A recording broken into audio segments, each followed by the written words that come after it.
It's chapter 24, and I'll just read a couple of paragraphs. I don't usually wear my contacts either. I usually wear glasses, and so I'm like,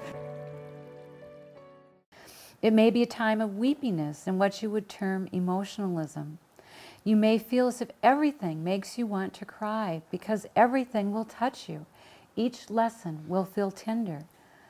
Unlearning has no harshness about it. If you simply allow it to come, it will reward you constantly with what can best be described as tenderness. The time to resist tenderness is over. The time to resist the tears of weariness is over. This is the time of the embrace. Well, he says here, you will be rewarded with tenderness. Rewarded. I mean, how many of us feel rewarded by tender feelings or by tears of weepiness and that? But you're going to be rewarded. That this is that change to really those true feelings of the heart, where you really do allow people in again. It's sort of like there's been this wall, and when you get back to the heart, people can come back in.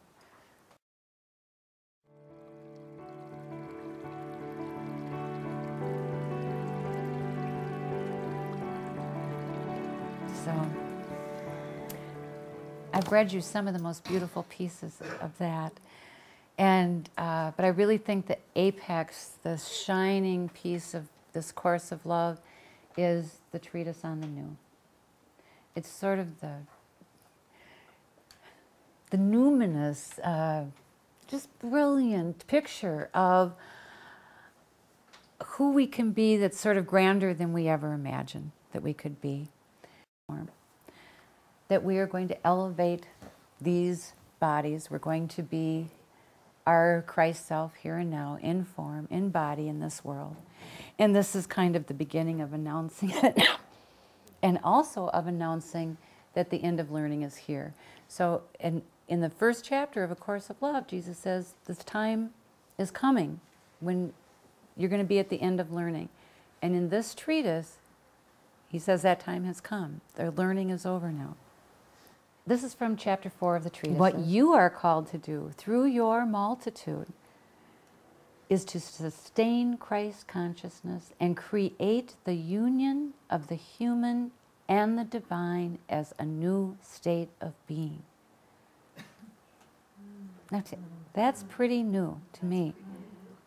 Join the personal self and the true self and create a union of the human and divine as a new state of being.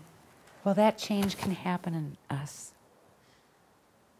It is happening in us as a grace, as a gift, as love returned, as our own hearts and centeredness.